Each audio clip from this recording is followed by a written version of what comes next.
You walk into the car dealership with $50,000 in cash in your pocket. You feel like the absolute master of the situation. You are confident. Having cold hard cash gives you all the cards in this complex game. But I am here for a reason.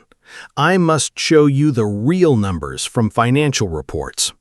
According to the latest 10K report from Lithia Motors, the average gross profit for a dealer from finance and insurance services per car sold is $2,570. In that very second, as soon as the phrase, "I am paying cash," leaves your lips, you are effectively informing the dealer, "I am about to deprive you of those $2,500 in pure profit." To a professional salesperson, you are no longer a valuable client. You turn into a loss-making asset. Your presence in the showroom becomes a barrier for them. Today, I will tear back the veil from the system of 14 layers of hidden profit. This data is taken from the official statistics of the NADA Association for 2024. Every car dealer tries to keep these facts a closely guarded secret. In reality, the smartest way to buy a car is to use the Trojan Horse method. You need to take out a loan and then completely close it within 24 hours. Stay with me until the very end of this video. I will give you the exact script of actions. I will dictate the specific killer phrase. It is based on an understanding of the dealer's operating margin. It will make any finance manager nervous. It will force him to lower the car price to an historical minimum. Let us look at our friend Ben. Ben is a classic example of an informed buyer. At least he sincerely thinks so himself. Ben spent 3 weeks on forums. He thoroughly studied consumer reports. He knows the invoice price from the manufacturer down to the last cent. According to the shipping charts, the dealer paid exactly $48,200 for this specific SUV. Ben is planning his deal. He thinks if he negotiates a price of $48,700, then he has unconditionally won the negotiation. In Ben's mind, the dealer made only $500 in margin. The salesperson begins to play a well-rehearsed performance. He slowly walks to the back office to see the manager. He sighs theatrically upon his return. He says to Ben, "Look at our expense charts. We're losing money on this sale. But we are doing this to meet our quarterly target." Ben signs the papers. He leaves the dealership in a great mood. He feels like a real genius. But here is the harsh reality of the financial documents. The dealership just made more than $4,500 on Ben. Ben completely fails to understand how exactly this happened. The first thing our hero did not see in the contract was the dealer holdback.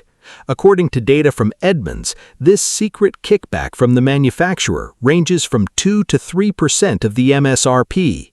For a car worth $50,000, this holdback instantly brings the dealer $1,500 in pure profit, even when selling at the invoice price. Then comes the hidden benefit from the floor plan financing. Dealers do not buy cars with their own money.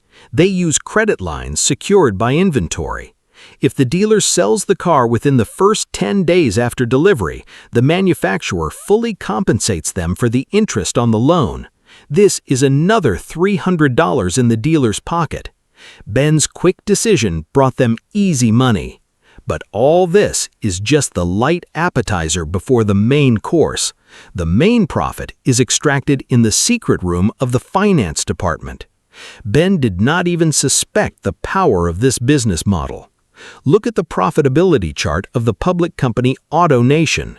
Their revenue from car sales grew by 5%, but their income from financial products grew by 18%. The person sitting at that desk is the highest-paid financial strategist in the building. Ben enters there completely relaxed. He thinks the main battle is already behind him, but the finance manager is just beginning his attack on his wallet. The first weapon in his arsenal is the margin on the credit rate. When Ben receives approval from the bank at 5% per annum, the manager comes out to him with a wide smile. He announces, "Ben, we have great news for you. We were able to secure a rate of 7%. This 2% difference is called the dealer reserve. According to the lending law, the dealer has the right to add up to 2.5% to the bank rate. This entire difference goes into the pocket of the showroom. Over a 5-year loan, these 2% will turn into $4,000 in overpayments.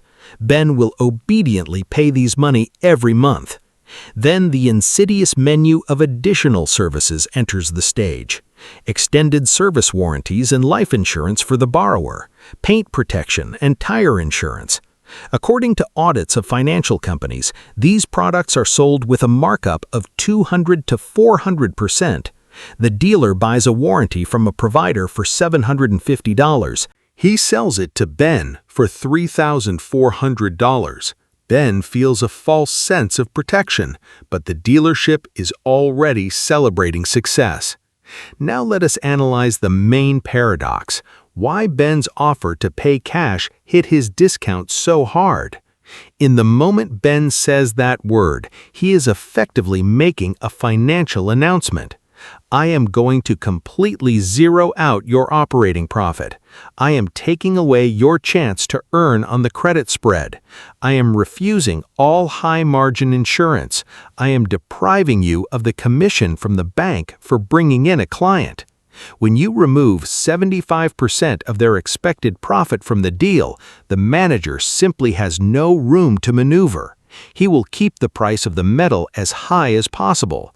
He will not budge by a single dollar from the sticker price. He simply has no other legal way to recover the costs of marketing and salaries. Modern dealerships use algorithms to identify customers like Ben. Look at the structure of the questionnaire in the sales department. You will certainly be asked about your budget and payment method in the first 5 minutes. If you choose cash, you immediately fall into the category of customers with low discount priority. The salesperson will immediately become as tough as possible. His boss will forbid any concessions. You will constantly hit a closed door during negotiations. So how do you actually outplay the system? We will use a proven strategy. I call it the Trojan Horse method. You enter the dealership, you behave like the most desirable credit customer in the world. You do not mention cash under any circumstances. You willingly discuss monthly payment options. You let them build plans for your future overpayment. Since the managers see huge profit in the future, they will be much more inclined to give you the car at cost today. In some cases, dealers sell cars even below invoice price.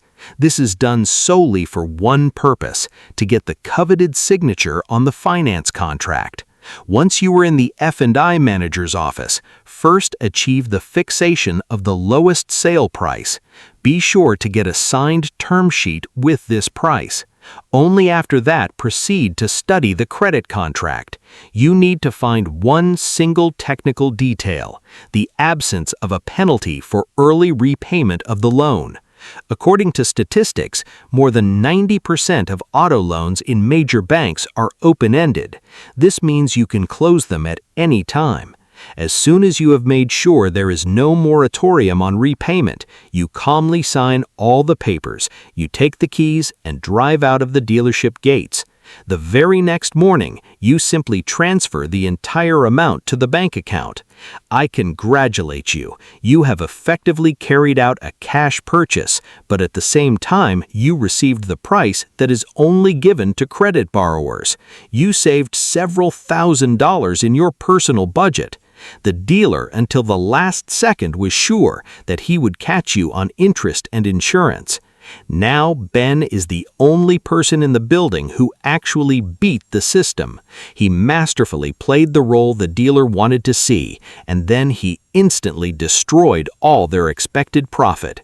This is exactly the level of financial literacy that you need. Understand one important truth. An auto dealership is not a store for selling machinery. It is a complex financial hub for the distribution of loans. They earn money by selling debt obligations. If you realize this mechanic, you will be able to dictate your terms in any deal. Never be that naive buyer who thinks that a bundle of money gives him power. Be the strategist who understands that credit is just a bait for a greedy dealer, and your instant payment is the perfect trap for the system. Always use the exact wording when bargaining. I want to see the final price on paper based on your best credit offers. And when that figure hits rock bottom, that is when you make your winning deal. This strategy will require composure and discipline from you. It requires a careful reading of every word in fine print. But that is exactly where the fundamental difference lies between being cheated like Ben and becoming the true master of the automotive market. If this detailed breakdown with figures from 10K reports was useful to you, if you want to see even more of the hidden math of business, be sure to subscribe to this channel. We will continue to expose all the clever schemes. Remember that information is your main defense. Be extremely careful and never show your cards ahead of time. Let us look once more at the psychology of price anchors in the menu. Ben is shown 4 tempting options. They are called Elite and Gold, as well as Standard and Basic programs.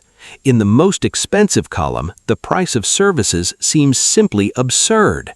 Ben instinctively chooses the basic package for $2,000. He sincerely believes that he has saved money, but the secret is that even this base brings the dealer $1,500 in profit. This is a classic example of price anchoring in marketing. Ben fell for this hook in a split second. Don't forget also about the hidden bonuses from manufacturers for sales volume. Often the factory pays the dealer up to $10,000 for reaching the plan at the end of the month. Ben doesn't even suspect the existence of these payments. Therefore, when he receives a small discount of $3,000, he feels like a victor, but the dealer still remains in a huge plus. Ben could have demanded a discount of $8,000 or $9,000, and the showroom would still have made its money, but Ben simply did not have access to current sales charts. Always conduct a deep market analysis in advance. Closely monitor the trap when evaluating your old car. Ben brought his car and they offered him $14,000. Ben looked at average prices and saw a figure of $15,000. He negotiated another $700 and was satisfied, but he did not take into account the current shortage in the secondary market. The dealer knows that this car will go under the hammer for $19,000. Ben just gave them $4,000 of his capital because he was too preoccupied with the price of the new car. Always separate the purchase and sale into 2 independent deals. And finally, never pay the full cost for document processing. In some states, this fee represents $950 in profit. Every cent in your final contract is subject to tough negotiation. Never let physical fatigue influence your decision. Dealers intentionally stretch the processing for long hours. They wait for your self-control to weaken. Simply leave the showroom for a break and return with a clear mind. Only in this case will you maintain complete control over your money. And Ben will only be a sad example of what not to do. Remember this rule forever. In the world of big purchases, the winner is the one who studied the financial reports better than the person across from him. Good luck with your investments in your comfort.